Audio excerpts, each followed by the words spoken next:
Pokemon cards. It's Pokemon cards. Pokemon cards. So, you decide to open up some Pokemon cards. You crack open that first pack and... nothing. But hey, it's okay. You still got 2 more packs to open. Alright, second pack. And... it's the biggest piece of dog shit. okay, final pack.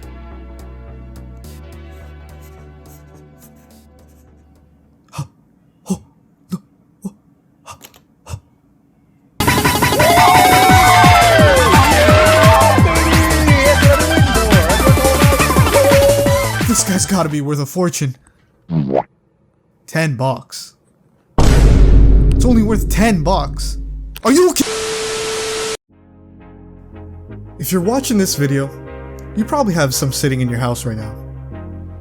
Now, I could sit here and tell you about how a global pandemic, Logan Paul, and some other e-celebs changed the hobby as we know it.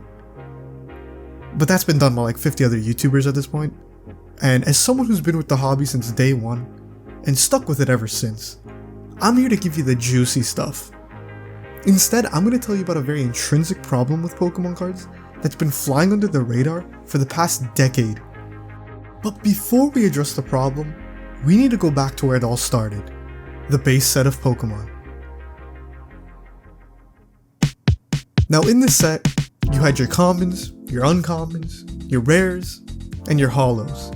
This rarity system lent itself perfectly with Pokemon. You had your commons for your basic Pokemon, uncommons for your middle evolutions, rares for your average fully evolved Pokemon, and holo rares for the legendary and popular Pokemon. But what made this alignment so perfect were the rates. Pulling a holo rare card was roughly 1 in 3 packs, meaning pulling any card of the highest rarity was only 1 in 3. And even when you didn't hit the holo, you were probably still going home with some decently cool card like Arcanine. Now, fast forward to today. Let's look at that set we opened at the beginning of the video, Lost Origin. In addition to the original rarity distribution of commons, uncommons, rares, and rare holos, we now also have V, VMAX, V-Star, Full Art, Rainbow Rare, Gold Rare, Black Gold Rare, Radiant Rare, Alternate Arts, Trainer Gallery V, and finally, Trainer Gallery V Max. Yeah, you need to have Pokemon brain rot like myself just to decipher what kind of shiny cardboard you got. This problem is what I would like to call rarity power creep, in which every generation or so, they add a new type of rarity to the mix. This results in modern sets having 3 or 4 versions of the same card to fit each rarity. This heavily devalues the worth of cards if they aren't the penultimate version of it, in addition to needlessly increasing the set total to fit all these cards. But that's not where the problems end. Because just like the name suggests, these new bigger and better rarities had to be even rarer than the last. You remember how in base set it was only 1 in 3 to pull the highest type of rarity? Well, the rates in these modern sets are insane. A rainbow rare is 1 in 70 packs. A gold rare is 1 in 114. And an alt art clocks in at 1 in 200 packs. You remember that Pikachu card we pulled at the beginning of the video? The one that was $10? The odds of pulling that specific card is 1 in 234 packs. If we were to say that every pack is $5, that would mean it would cost you on average $1,170 to pull this card that's worth $10. I know what you're thinking. If these cards are so rare, why are they so cheap? Again, Pokemon cards have never been more popular, meaning there's an abundance of people opening up packs like never before. This in turn means there are a ton of even the rarest cards in circulation, and the more there are, the less valuable it is. On the bright side, this must make it easy to collect all the cards, right? Nope. You see, Pokemon definitely chose quantity over quality, because despite most cards not being that expensive, the sheer number of rare cards makes trying to complete a set very pricey. For a set like Lost Origin, you're looking at roughly $1,000 to complete the entire set. And that's if you just buy each card individually. I don't even want to think about how much it would cost trying to pull every card from packs. Now, if we take everything into account, the drastic rise and fall in popularity, the rarity power creep, the oversaturated collector's market, we get a real recipe for disaster. One that, if this trend continues, doesn't paint a bright future for the hobby.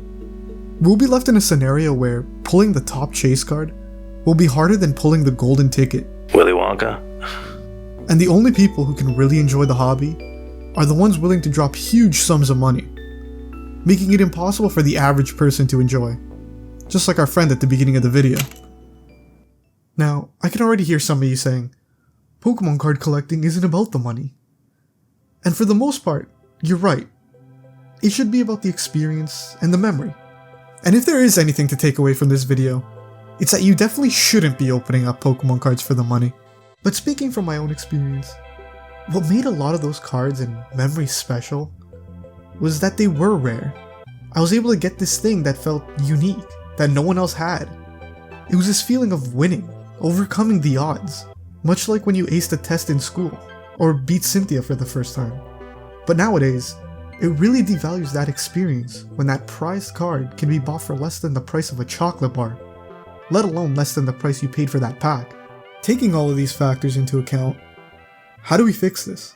If there even is a way to fix it? Well, if it were up to me, my first order of business is to cut the amount of rarities. There are too many damn rarities in Pokemon sets nowadays. My second order of business is to make every card unique. Back in the day, there was this cool card game called Chaotic, and one of the main selling points of the game was that every card was unique.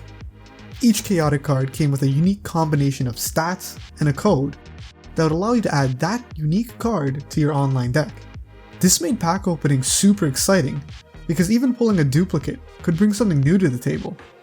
Now, I know that's a huge undertaking, but I think if anyone could do it, it's Pokemon. I mean, Pokemon has already made it a priority to make each Pokemon feel special and unique, whether that's through natures or IVs.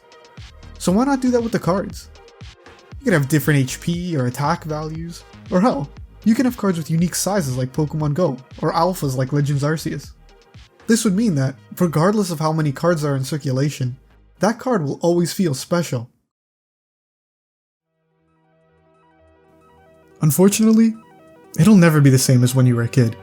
Pokemon always has to evolve, and now has to accommodate for how popular it is again. But I'm convinced you can still bring back that feeling. So there you have it. What do you think about the current state of Pokemon cards? Let me know what you think in the comments down below. I make sure to reply to everyone. And if you enjoyed me ranting about stuff, remember to smash that like and subscribe button. It really helps me out. But anyways, I'll see you guys next time. Ciao fellas.